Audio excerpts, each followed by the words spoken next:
حضرت ابراہیم علیہ السلام کی عادت تھی کہ مہمان کے بغیر کھانا نہیں کھاتے تھے، اور جو کھانا مہمان کے ساتھ کھایا جائے اس کا حساب بھی نہیں ہوگا۔ ساری زندگی یہ ان کو معمول رہا ہے۔ ایک دن بھوک لگی، گھر والوں کو کھانا پکانے کا کہا اور خود مہمان ڈھونڈنے نکلے۔ ایک شخص کو جو کہ بوڑھا تھا لے آئے، دسترخوان پہ بٹھایا، کھانا جب لگ گیا تو اس کو کہا اللہ کا نام لے کے شروع کرو۔ اس نے کہا میں تو اللہ کو نہیں مانتا۔ آپ نے فرمایا کہ میں تیرے سے کوئی ربط، رشتہ اور تعلق نہیں رکھتا، اللہ ہی کے نام پہ تجھے کھلا رہا ہوں، تو میرے رب کا نام تجھے کم از کم لینا چاہیے۔ اس نے کہا میں تو بتوں کا پجاری ہوں اور روٹی کے چند ٹکڑوں کے لیے اپنے بتوں سے بے وفائی نہیں کر سکتا۔ حضرت ابراہیم علیہ السلام بولے جب تو اتنا غیرت مند ہے کہ میرے رب کا نام نہیں لیتا اور اپنے بتوں سے بے وفائی نہیں کر سکتا، تو پھر میرا بھی تو کیا لگتا ہے، اگر میرے رب کو نہیں مانتا تو میں تو کھانا اس رب کے نام پہ کھلاؤں گا، کھاتا ہے تو ٹھیک، نہیں تو تیری مرضی۔ وہ حضرت ابراہیم علیہ السلام کے دسترخوان سے اٹھ کے چلتا بنا، وہ گیا تو جبریل امین حاضر ہو گئے، سلام دیا، سندیسہ سنایا۔ رب کہتا ہے اے میرے خلیل، تو نے میرا ایک بندہ ناراض کر دیا۔ یا اللہ، وہ تیرا بندہ تھا، وہ تو تیرا نام لینا گوارا نہیں کرتا تھا، اور تو فرما رہا ہے کہ وہ میرا بندہ تھا۔ ارشاد ہوا ابراہیم بتاؤ اس کی عمر کتنی ہوگی؟ یا اللہ 80 سال کے قریب ہوگی۔ کہا اتنا عرصہ ہو گیا نا میں اس کو رزق دے رہا ہوں، تم ایک دن نہیں کھلا سکے؟ اب حضرت ابراہیم اس کو ڈھونڈ رہے ہیں، وہ دور پہاڑ پہ جا چکا ہے، اس کے قریب پہنچے، کہا میاں کھانا ٹھنڈا ہو رہا ہے جلدی آؤ۔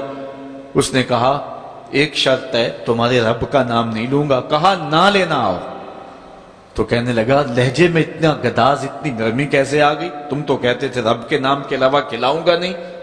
کہا کہ اسی رب کا ہی تو پیغام آیا ہے کہ میں بھی اس کو دے رہا ہوں۔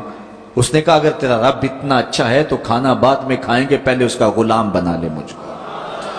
تو وہ رب ہے سب کا، ہمارا حق ہے کہ ہم اس کی پوجا کریں۔ تو اللہ تعالیٰ جل شانہ نے ارشاد فرمایا یا ایھا الناس اعبدوا ربکم، اپنے رب کی عبادت کرو۔ ایک تو وہ تمہارا رب ہے، اور پھر الذی خلقکم، اس نے تمہیں پیدا بھی کیا۔ توجہ چاہوں گا کتنی شان ہے کہ اس نے تخلیق بھی کیا اور پھر اس نے تمہاری تربیت بھی کی۔ جو تخلیق بھی کرے اور تمہاری تربیت بھی کرے، کیا اس کا حق نہیں ہے کہ اس کے حضور سجدہ ریزیاں کی جائیں؟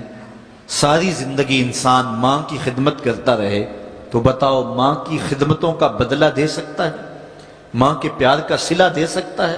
تو انسان جتنی مرضی خدمت کر کے ماں باپ کو راضی کرنے کی کوشش کرے وہ تو راضی ہوتے ہیں، بلکہ نالائق اولاد کے لیے ماں باپ کی دعائیں اور زیادہ ہوتی ہیں۔ تو انسان ان کی خدمت کا حق نہیں دے سکتا۔ ماں باپ کے اتنے حق کیوں ہیں؟ اس لیے کہ ماں نے بیٹے کو جنم دیا، جس نے جنم دیا ہے اس کے اتنے حق ہیں، تو جس رب نے خلق کیا ہے اس کے کتنے حق ہوں گے؟ جس نے تخلیق کیا ہے، دستے قدرت سے بنایا ہے، تو پھر اس کے کتنے حق ہوں گے؟ تو مجھے بتائیے اس شخص سے بڑا بدبخت کوئی ہو سکتا ہے جو اللہ کے حضور سجدہ ریزی نہیں کرتا؟ صبح کے وقت چڑیاں بھی اللہ کا نام لے رہی ہوتی ہیں، حشرات الارض بھی رب کا نام پکار رہے ہوتے ہیں، بلوں سے سر نکال کر جانور بھی اللہ کا نام پکار رہے ہوتے ہیں، اور اس شخص سے بڑا بد نصیب زمانے میں کوئی نہیں ہے کہ جو اللہ کی حضور جھکنا نہیں جانتا، جو اللہ کی حضور جو ہے وہ عبادت کا سر نہیں رکھتا۔ وہ رب ہے جو تمہیں پیدا کرنے والا ہے۔ ماں کے رحم کے اندر کون نقش و ونگار دینے والا ہے؟ کس نے گوشت کے لوتھڑے کو بولنا سکھایا ہے؟ کس نے چشم خانوں کے اندر روشن چراغ رکھ دیے ہیں؟ اور کس نے سر کے اندر ایک نشیط اور روشن دماغ رکھ دیا ہے؟ کس نے ہاتھوں کو پکڑنے کی قوت دی اور کانوں کو شنوائی کی طاقت دی؟ اور کس نے جو ہے وہ سونگھنے کی قوت اور قوت شامہ ناک کے نتنوں کے اندر رکھ دی؟ کون ہے جو ٹانگوں میں زور پیدا کرتا ہے؟ کون ہے جس نے چھاتی کو طاقت دی؟ کون ہے جس نے انسانیت کو احسن تقویم بنایا؟